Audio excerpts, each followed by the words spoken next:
ನಮಸ್ತೆ. 2/7/2026 ಗುರುವಾರ. ಇವತ್ತಿನ ದಿನದಲ್ಲಿ ದ್ವಿತೀಯ ಇದೆ 9:37ವರೆಗೂ. ಆ ನಂತರ ಬರೋದು ತೃತೀಯ. ದ್ವಿತೀಯ, ತೃತೀಯ ಎರಡು ಶುಭ ತಿಥಿಗಳು. ಶುಭ ಕಾರ್ಯಗಳನ್ನ ಮಾಡಬಹುದಾದ ತಿಥಿ. ಇವತ್ತಿನ ನಕ್ಷತ್ರ ಉತ್ತರಾಷಾಢ, ಉತ್ತರ ಆಷಾಢ ಅಂತ ಅನ್ನೋದನ್ನ ಅಂತಾರೆ. ಬೆಳಿಗ್ಗೆಯಿಂದ 9:27 ಆ ನಂತರ ಬರೋದು ಶ್ರವಣ ನಕ್ಷತ್ರ. ಹಂಗಾಗಿ ಉತ್ತರ ಮತ್ತು ಶ್ರವಣ ನಕ್ಷತ್ರ ಬರುತ್ತದೆ. ಅಂದರೆ ಉತ್ತರ ಆಷಾಢ, ಶ್ರವಣ ಅಂತ ಹೆಸರು. ಈ ಉತ್ತರ ಆಷಾಢಗಳಲ್ಲಿ ಈ ಉತ್ತರ ಅಂತ 3 ನಕ್ಷತ್ರಗಳಲ್ಲಿ ಬರುತ್ತೆ. ಉತ್ತರಾಷಾಢ, ಉತ್ತರ ಭಾದ್ರ ಅಂತೆಲ್ಲ ಇದೆ. ಹಂಗಾಗಿ ಬೇರೆ ಬೇರೆ ನಕ್ಷತ್ರಗಳು ಎಲ್ಲ ಒಂದೇ ಅಲ್ಲ. ಇದನ್ನು ನೋಡಿಕೊಂಡು ಕೆಲವು ವಿಷಯಗಳಿಗೆ ನಾವು ಉಪಯೋಗಿಸ್ಕೋಬೋದು.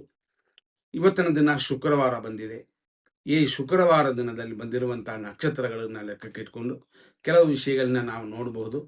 ಉತ್ತರ ಆಷಾಢ ಅಂತ ಹೇಳುವ ಈ ನಕ್ಷತ್ರ ಖಂಡಿತವಾಗಿ ಶುಭ ನಕ್ಷತ್ರವೇ. ಕೆಲವು ಶುಭ ಕಾರ್ಯಗಳನ್ನು ಖಂಡಿತವಾಗಿ ಮಾಡಬಹುದು. ಆದ್ದರಿಂದ ಈ ನಕ್ಷತ್ರಗಳಲ್ಲಿ ತಿಥಿ ಮಾತ್ರ ಸರಿಯಾಗಿರಬೇಕಾಗ್ತದೆ. ಇಲ್ಲ ಅಂತಂದ್ರೆ ಮಿಕ್ಕಿದೆಲ್ಲ ಸರಿ ಹೋಗುತ್ತದೆ ಅಂತ. ಈ ಉತ್ತರಾಷಾಢ ನಕ್ಷತ್ರ ನಾವು ಹೇಳಿದಂಗೆ 9:27 ಇದೆ. ಈ ನಿಮಿಷದವರೆಗೂ, ಈ ಸಮಯದವರೆಗೂ ಕಾರ್ಯಸಿದ್ಧಿ ಉಂಟು. ಹಂಗಾಗಿ ಅಭಿವೃದ್ಧಿ ಇದೆ. ಸೌರಮಾನ, ಚಾಂದ್ರಮಾನ ಎಲ್ಲದರಲ್ಲೂ ಚೆನ್ನಾಗಿದೆ. ಆ ನಂತರ ಬರುವ ನಕ್ಷತ್ರ ಇವತ್ತು ಶುಭ ನಕ್ಷತ್ರ ಅಂತ ಹೇಳ್ಕೊಳ್ಳುವ ಶ್ರವಣ ಆದರೂ ಇದು ಮರಣವನ್ನು, ಅಶುಭ ಯೋಗವನ್ನು ಕೊಡುತ್ತದೆ. ಆದ್ದರಿಂದ ಇದು ಶುಭಕರವಾಗಿಲ್ಲ. ಎಚ್ಚರವಾಗಿ ಗಮನ ಕೊಡಿ. ಯಾಕೆಂತಂದರೆ ಈ ಸಮಯಗಳಲ್ಲಿ ಏನಾದ್ರು ಕಾರ್ಯಗಳು ಮಾಡಿದ್ರೆ ತೊಂದರೆ ಬಂದು ಸೇರುತ್ತದೆ ಅಂತ. ಆದ್ದರಿಂದ ಹುಷಾರ್. ಇವತ್ತು ಬೆಳಿಗ್ಗೆ 5:57 ಚಂದ್ರನು ಮಕರ ರಾಶಿಯಲ್ಲಿ ಇರುತ್ತದೆ. ಹಂಗಾಗಿ ಈ ದಿನ ಪೂರ್ತಿ ಮಕರ ರಾಶಿ ಇರುತ್ತದೆ.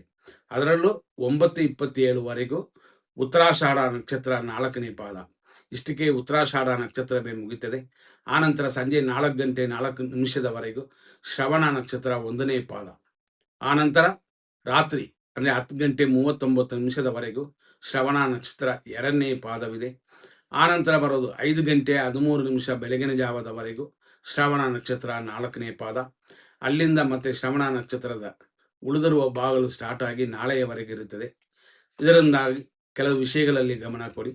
ಕೆಲವು ವಿಷಯಗಳು ಶುಭವೇ. ಅದರಲ್ಲೂ ನಾವು ಕೊಟ್ಟಿರುವ ಸಮಯವನ್ನು ತಿಳ್ಕೊಳ್ಳಿ. 7:36 10:13 ಇದು ಶುಭ ಸಮಯ. 11:08 1:48 ಶುಭ ಸಮಯ. ಸಂಜೆ ಅಂದರೆ 4:17 ಸಂಜೆ 7:39 ಒಂದು ಶುಭ ಸಮಯ.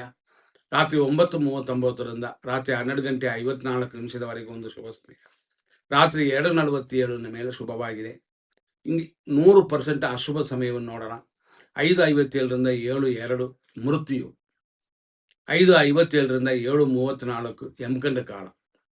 10:15 11:06 ದುರ್ಮುಹೂರ್ತ. ಮಧ್ಯಾಹ್ನ 1:50 3:35 ನಕ್ಷತ್ರ ವಿಷಘಟಿಕಾ ಕಾಲ. ಮಧ್ಯಾಹ್ನ 2 ಗಂಟೆ ಮೇಲೆ 3:37 ವಿಷಕಾಲ. ಇದನ್ನು ರಾಹುಕಾಲ ಅಂತ ಅಂತೀವಿ. ಆದ್ದರಿಂದ ಈ ಸಮಯಗಳಲ್ಲಿ ಗಮನ.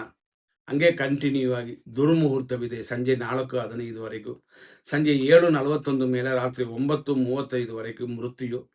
ರಾತ್ರಿ 8:13 ಮೇಲೆ 9:37 ವಿಷಕಾಲ. ರಾತ್ರಿ 12:56 2 ಗಂಟೆ 45 ಇದು ಲೇಟ್ ನೈಟ್, ಅಲ್ಲಿಯವರೆಗೆ ಮೃತ್ಯು ಇದೆ. ಹಂಗಾಗಿ ಸಮಯಗಳನ್ನು ನೋಡಿ ನಿಮ್ಮ ಕಾರ್ಯಗಳಲ್ಲಿ ಜಯವನ್ನು ಗಳಿಸಬೇಕಾದ್ರೆ ನೋಡ್ಕೊಂಡು ಮಾಡಬೇಕು. ಕೆಲವು ವಿಷಯಗಳನ್ನು ಅವಾಯ್ಡ್ ಮಾಡಲೇಬೇಕಾಗ್ತದೆ. ಹಂಗಾಗಿ ಇವತ್ತಿನ ದಿನದಲ್ಲಿ ನಾವು ಫಸ್ಟೇ ಹೇಳಿದಂತೆ ಒಂದೊಂದು ನಕ್ಷತ್ರಕ್ಕೂ ಒಂದೊಂದು ರೀತಿಯಾದ ಗುಣಗಳು, ಪ್ರಾಣಿಗಳು, ಮರಗಳು, ಪಕ್ಷಿಗಳು, ಇಷ್ಟೆಲ್ಲ ವಿಷಯಗಳಿದೆ. ಅದನ್ನು ನೋಡಿ ನಿಮ್ಮ ಕಾರ್ಯಗಳನ್ನು ನೀವು ತಯಾರಿ ಮಾಡಿ. ಮುಂದಿನ ಸಂಚಿಕೆಯಲ್ಲಿ ನೋಡೋಣ. ಧನ್ಯವಾದಗಳು.